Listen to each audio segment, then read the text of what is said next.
Well, the first thing we have to deal with is that we are in an ecological emergency.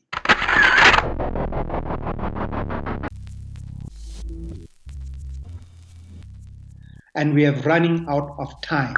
We're the first generation in history who has to deal with the fact that the lives of our children are going to be fundamentally more difficult than our lives in ways that we can't imagine. I don't think we're talking about some cataclysmic crisis in the future that's going to eliminate lots of people. That's already started. So there are already millions of people who are dying because their livelihoods are collapsing, as well as species. So it's already started. The people who are going to suffer most have contributed least to the problem, which are the poorest people.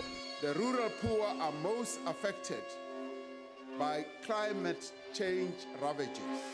If we are a country that prioritizes the interests of the poor and the vulnerable, then we need to act with greater urgency to respond to the effects of climate change and make our contribution in preventing it. And it's in vulnerable parts of the world, like countries in Africa, where you feel it most. Constance O'Kellis, my friend from Uganda, said to me, this is outside our experience. And even some women were saying to me, is God punishing us? And then, as Constance said, she learned it wasn't God punishing, it was the lives of rich people. You know, that injustice of climate change. We depend on agriculture to get all the basic needs, but climate change has stopped all that. The poverty level is rising because of climate change. I think that climate justice is as current today as our struggle against apartheid or colonization or slavery was. The biggest issue of our time is climate justice. Climate change is real and it's coming for us. This thing is real. The implications of this are enormous. Civil conflict is going to become something that I think is beyond our current ability to conceive. Infrastructure breakdown, the breakdown of our energy supply grids, the very fact of having this conversation online is going to be something that will belong to the rich areas. Climate apartheid, which is already a reality, is going to be something that defines this planet. I mean, it's absolutely terrifying. We have to get angry and get active. Get angry with those with much more responsibility who aren't taking action. And that's all governments at the moment. None are doing enough. Here is a promise to the world. We will not stop until action is taken, until we achieve 100% renewable energy. We've got to get to the policymakers. We've got to get their attention and that they understand that we have to put systems in place. You know, your big stakeholders, your presidents, your prime ministers, to try and guide environmental policy. We are not saying this will happen overnight, but we need the courage of government and business to be adamant about pursuing the provision of energy as clean energy. Look, I think that when we look at how we will achieve our mitigation ambition, we have to be clear from the outset that this is no easy task. At the moment, 80% of our carbon gas emissions are coming from our energy sector. And we know that 90% of our energy comes from coal-fired power stations.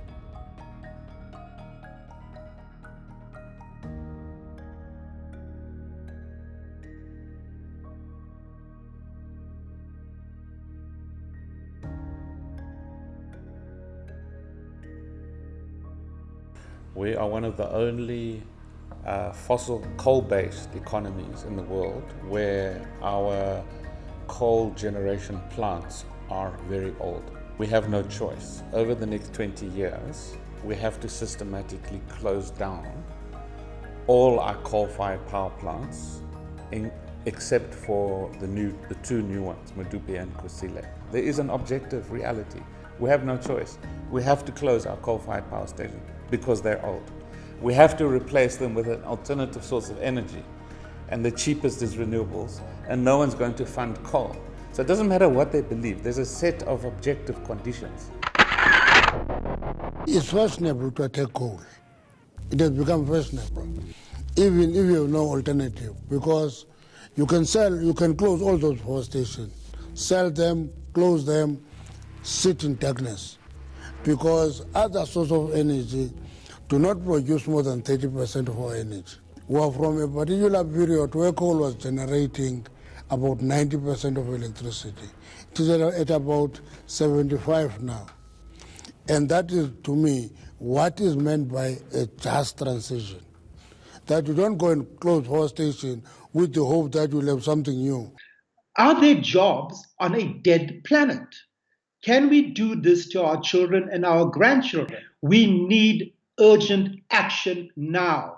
We do not need any more resolutions. We do not need more conferences. We need to act. We are a developing country, and the way in which we handle the transition to a low-carbon future has to be in such a way that we are also addressing historical questions of poverty, inequality and unemployment, and we have to make sure that in the process of this transition we're not leaving anybody behind. What we need is the courage of the partners in this to say we need a just transition. How do we transition out of fossil fuels? Because that's where the whole world is going. It is unsustainable for us to continue to dig out coal from underground. Our starting point has to be that this is a difficult task. And one must not underestimate the fact that workers in these industries have justifiable fear. We're in a country with a very weak economy at the moment, with very, very high levels of unemployment. And what we understand is if you go to the Mpumalanga Highveld, almost every family is either employed in Eskom or Sasol, or they're employed in a supplier industry, or they're employed in a mine that's related to the coal sector. In terms of workers, 82,000 workers, 40% of those workers are in the ages 45 to 60. So they're going to be retiring over the next 15 years anyway. So that's 40% solved. Another 20% are going to remain, 20 to 30% are going to remain in the coal mines because you still need coal for Medupi and Kusile. The rest, maybe around 20,000, have to be retrained and redeployed in other industries. That's not a lot of workers. So if you build the bulk of your renewable energy, roughly 500 billion rands worth of renewable energy infrastructure has to be built over the next, by 2030. If you put most of that in Mpumalanga, where the coal mines currently are, and there's good grid capacity there, there's wind on the escarpment, and solar radiation is nearly as good as the Northern Cape, you can catalyze upstream industries to manufacture the components of the renewable energy infrastructure, which will more than easily absorb the other 20,000 workers. Apartheid, racist, colonial South Africa was built on the backs of black workers and black coal. You have to build a democratic South Africa based on renewable energy and a completely new kind of worker who can have a full livelihood. Our department, together with the Department of Trade and Industry, has worked for some time on what we call a National Employment Vulnerability Assessment. And what that study has been looking at is what are the industries and the economic sectors that are vulnerable to climate change. What we understand is that even if we manage globally to ensure that the global average climate increase is only 1.5%, the climate change impact in Africa is going to be much more significant. And that means that a whole range of other sectors are going to be vulnerable. And so we can't only be focusing on those who would be in the coal sector. We've also got to look at the agricultural sector. We've got to look at those who would be involved in small farmer homesteads. So it's a very big task, and it's not a simple task. There are more workers employed in the renewable energy sector in the US than in the coal sector. Renewables is more labor intensive than coal per kilowatt hour. Okay, so that's the historic record. Why? Because you can't just focus on the plant.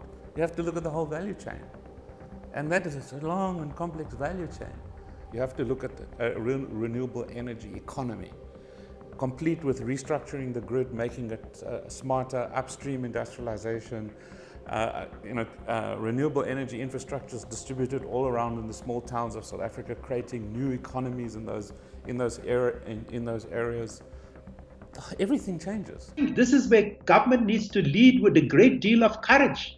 There are some tough decisions to be made, but at the end of the day, we're not going to solve unemployment or joblessness in South Africa pursuing policies that have failed to solve unemployment and joblessness in the past. We have to think of new strategies. It does require us to look comprehensively at our education system. What are the skills that we're going to need in order for people to create their own livelihoods? In the energy sector, we have signed long outstanding agreements with independent power producers for another round of renewable energy projects, and have published a new energy plan for the country for public consultation and participation. African countries have a particular need to try to leapfrog, like the mobile phone, into as clean energy as possible, and to insist on getting the investment and the technology that are just to, really insist, because it's so much in your interest. At the moment, South Africa is largely dependent on coal-fired power stations. Yet we know that the cost of renewable energy, particularly solar and wind, are much lower in costs in terms of infrastructure than coal or nuclear or other fossil fuels. So what would a just transition mean in energy? It would mean that we have to invest heavily in renewables. We can go down the route of renewables in terms of becoming a center of manufacturing of solar panels, very much like what China is doing at the moment, because it is the largest producer of solar panels in the world. There is nothing stopping us building a manufacturing sector in solar panels and in clean energy, and this even to the point where we can start looking at rural communities. Many rural communities do not have access to clean energy. And so the question is, could we be considering from a government point of view that we could invest in communities to establish what we call mini grids that could both meet the energy needs of communities but also feed energy into the Eskom grid. So there are solutions. The renewable energy economy can employ 3 to 5 million people. It can create a new industry. And then we've got a new country, and away we go. And we're not Africa's biggest carbon criminal, which we are right now. I think that what the integrated resource plan indicates is that we are moving significantly to including much more renewables in our energy mix in the next 10 years. And clearly what we've got to look at is where are you going to locate those renewable energy plants? So would you want to locate them in Mpumalanga where you have an existing workforce, where you have existing transmission lines? So I think these are practical questions which I think are already under consideration, and that's why we're very pleased with this plan, because it creates the opportunity that more significant investment can now move ahead. But I don't think that one must underestimate how difficult it is. The latest reports from the United Nations panel on climate change is saying that if we do not act decisively now, the rate of rise in temperatures and climate change will grow exponentially Carbon emissions went up last year in 2018, and they're likely to go up in 2019. In the climate change bill itself, we talk about an interministerial committee. And obviously, setting up that interministerial committee would be essential because environment actually can't do this on its own, because most of the sectors that are vulnerable to the impact of climate change would not fall under our purview. So we need that interministerial committee so that we coordinate the work of government. And as I've been saying to you, there's already quite a lot of coordination that is taking place, but there needs to be much more. You know, climate change is not something that you can negotiate with. You can't negotiate with the truth. Climate change, like the truth, doesn't care about your misunderstanding of it. It's going to happen anyway.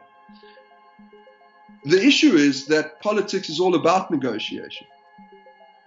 So you have this infrastructure that doesn't negotiate up against this human structure that is all about negotiation. And there can only be one winner. And it depends how quickly we turn. What we have to understand is that when we talk about the just transition, we're not just talking about government. We're also talking about the private sector, we're talking about communities, we're talking about civil society.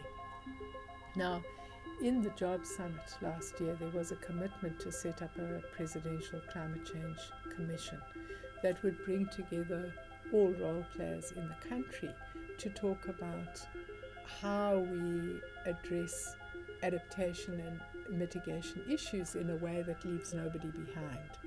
And I think that both structures are necessary because government must coordinate itself better, but obviously we have to have a way to coordinate with the private sector and with civil society, because a lot of the adaptation and mitigation is not going to be happening in the government space. It's going to be happening in the private sector space. Dealing with climate change requires a national effort. All departments, all sectors, all interest groups working together in a coordinated manner. And that's why we need the President to set up the Presidential Climate Change Commission so that we can bring everybody together in a collective national effort. We do not have the luxury anymore to think about things that are not a priority for us today. And that priority is really about climate change. And climate and ecological protection and the environment should be the center of our politics, of our trade unions, of our governments, of business. There is no choice we have.